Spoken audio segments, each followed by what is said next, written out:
all across America and around the world. This is Veterans Radio. This is Veterans Radio. Good day. I'm Jim Fausone.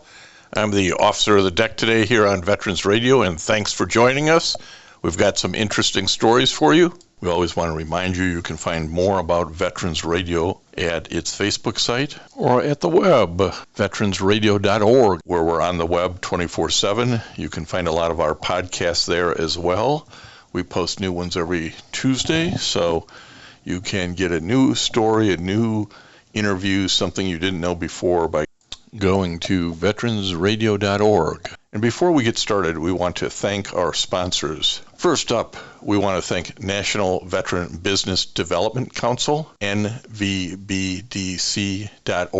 It was established to certify both service-disabled and veteran-owned businesses. You'll find out how they can help your business by going to nvbdc.org. We want to thank Legal Help for Veterans. Legal Help for Veterans fights for veterans' disability rights all across the nation.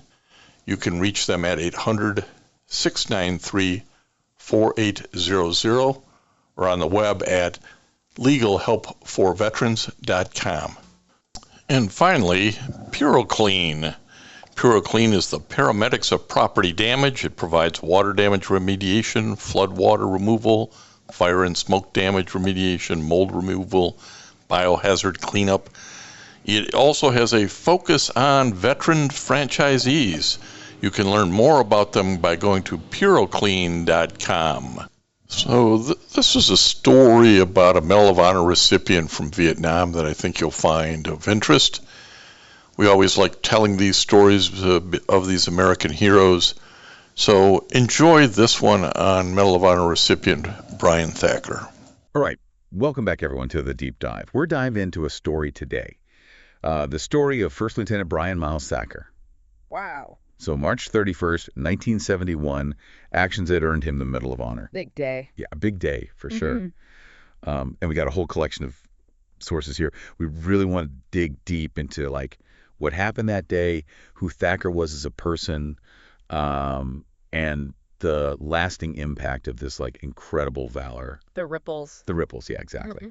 And I guess our mission is really to go kind of beyond just the basic details of like, you know, here's what he did and here's why he got the Medal of Honor, but to really like zoom in on the specifics of what he faced, you know, the intensity of the situation and the courage he showed. Yeah, absolutely. I think for the listener, you know, we don't want to just read off a citation, right?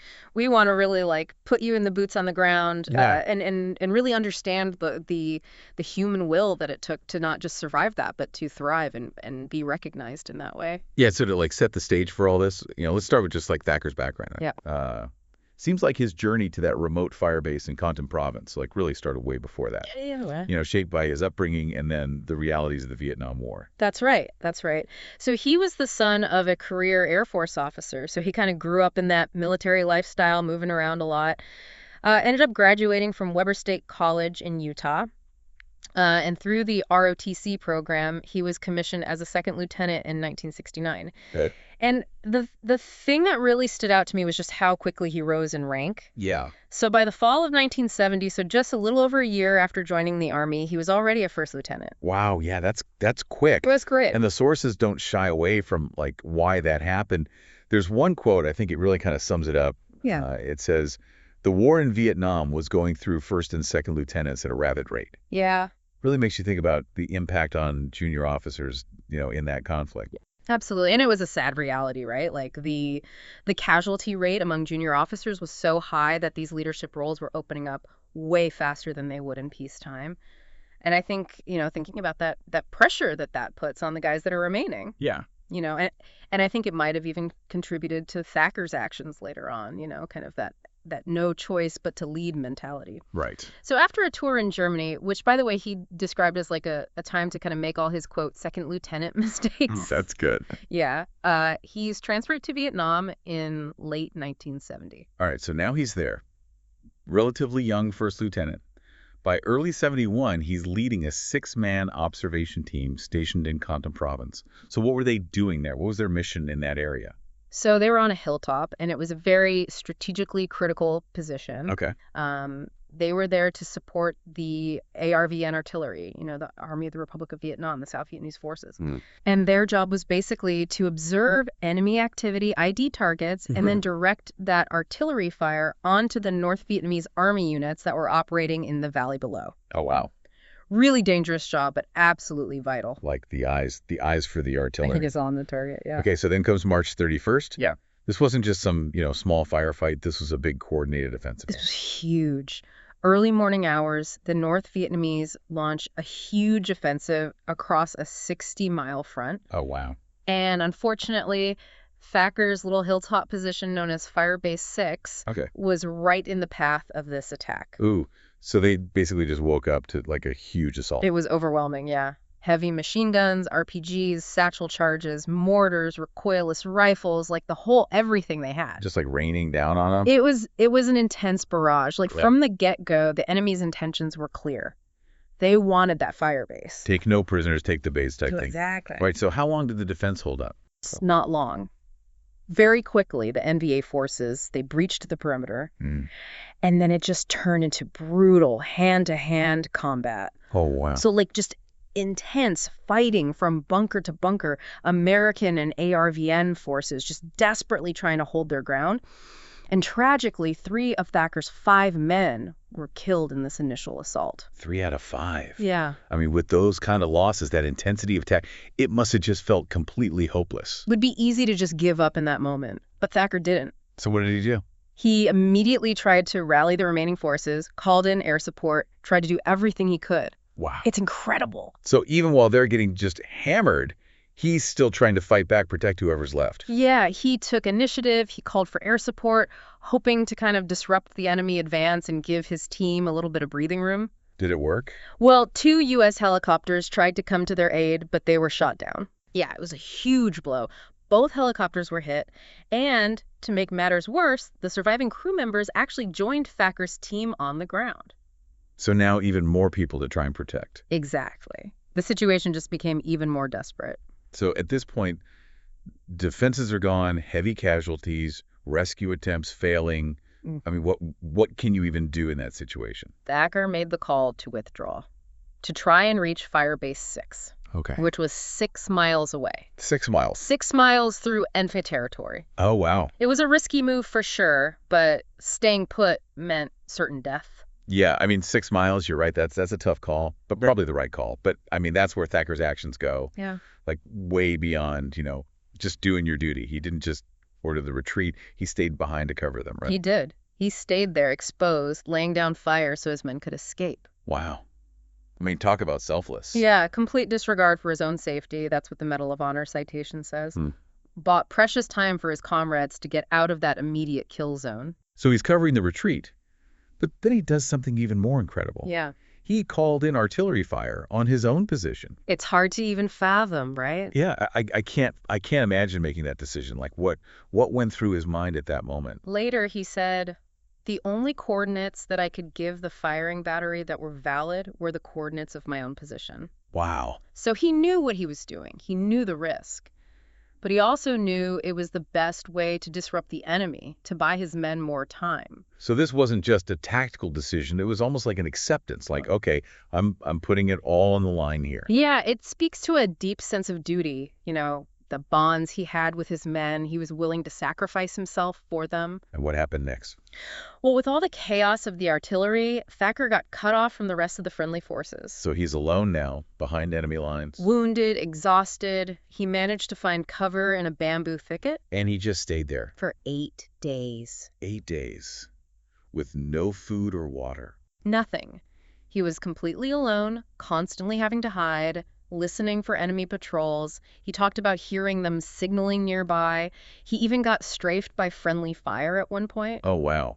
I mean, that takes incredible mental toughness to survive something like that. Absolutely. Just imagine the willpower, the resilience. Every minute must have felt like an eternity. So how did he finally get rescued? Well, Fire Base 6 was eventually recaptured by friendly forces. Okay. And after 8 days of hiding, Thacker, weak, dehydrated, emerged from that bamboo thicket. Wow. What a moment that must have been. Yeah, they got him medical attention right away. He was evacuated to a hospital in Japan to recover. All right, so 2 years later, 1973, Brian Thacker receives the Medal of Honor. Rightfully so. It's a testament to his courage, his leadership, his self-sacrifice. What does the citation actually say? While it highlights his conspicuous gallantry and intrepidity, it talks about his leadership, how he rallied the troops, directed airstrikes, artillery fire for hours under intense enemy fire. It mentions how he organized and directed the withdrawal, how he stayed behind to provide cover, and then that incredible decision to call artillery on his own position. Yeah. It's not just about his bravery, but like you said, his leadership, the impact he had on everyone around him. Absolutely. It says he was an inspiration to his comrades. His actions saved lives. You know, reading through these sources, it's amazing how aware Thacker was of the situation, even from the beginning. Yeah. He said, we knew early on that we weren't going to be able to hold the fire base. Wow. We didn't have enough people or the right weaponry to fight off the attack, but they fought anyway. For hours. They held on as long as they could. And he described how their perimeter just shrunk throughout the day under constant enemy pressure. He said, our little oval that we called the fire base just kept shrinking and shrinking throughout the day. And then that 1.5-mile retreat through enemy territory, I mean, it's a miracle anyone made it out alive. It really is. And that's where his leadership comes in, you know. Organizing that withdrawal, providing cover, making those tough decisions. Yeah, and then that quote about calling in the artillery on himself. The only coordinates that I could give the firing battery that were valid were the coordinates of my own position. It's so matter of fact, but so powerful. It really shows the impossible situation he was in and the incredible courage it took to make that call. And those 8 days hiding, constantly on alert, no food, no water, the fear of being discovered, the friendly fire incident. It's hard to comprehend how he endured that. He talked about how he grew weaker each day, how even short distances felt like miles. And then finally, emerging from that thicket, being found by U.S. troops. Many of whom thought he was dead. Yeah, it must have been like seeing a ghost. And even then, the danger wasn't over. The extraction was delayed because the enemy was monitoring radio communications, and there was heavy anti-aircraft fire in the area. So it wasn't until the next morning that he was finally evacuated. But the important thing is, he learned later that everyone who withdrew with him made it to safety. Everyone. Everyone. His actions saved their lives. It's crazy to think that while all this was happening, Thacker was nearing the end of his tour. Yeah. He was actually in his first week of graduate school back in the States when he got the news about the Medal of Honor. Wow. From the jungles of Vietnam to the classroom, that must have been a wild transition. And he received the medal from President Nixon on October 15th, 1973. In a ceremony at the White House with 8 other recipients. And even after all that, he continued to serve. Yeah, he worked at the Tibor Rubin VA Medical Center for 26 years, retired in 2002. But even then, he stayed involved with veterans, Gold Star families, speaking to students, attending events. It's amazing, really. And his alma mater, Weber State University, they created a scholarship in his name in 2019. A fitting tribute. Yeah. So the story of Brian Thacker, it's about more than just one man's actions on a single day.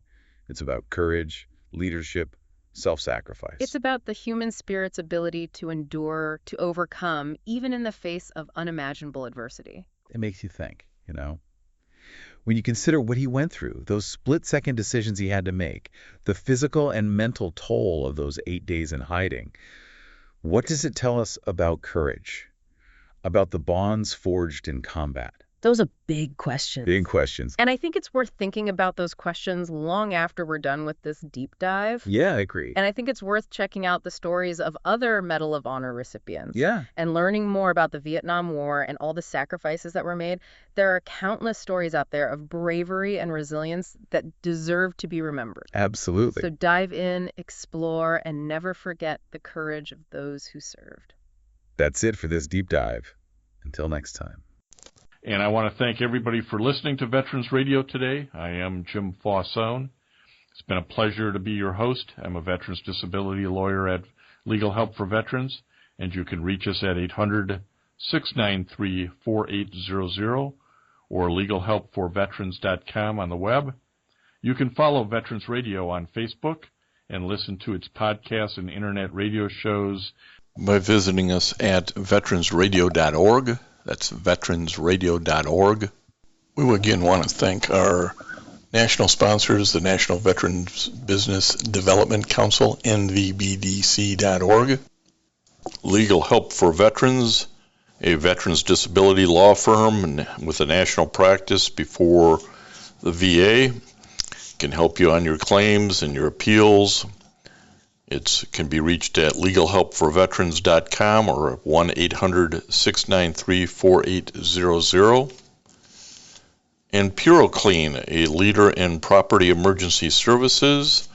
It's the paramedics of property damage, providing water damage remediation, flood water removal, fire and smoke damage remediation, mold and biohazard cleanups. You can reach them at puroclean.com or 800-775-7876. We also want to thank our local sponsors. This would include the Charles S. Kettles chapter of the Vietnam Veterans of America, that's chapter 310, VFW Graf O'Hara Post 423, the American Legion Irwin Preskin Post 46 in Ann Arbor as well, the VA Ann Arbor Healthcare System, and certainly the National Vietnam Veterans of America Association.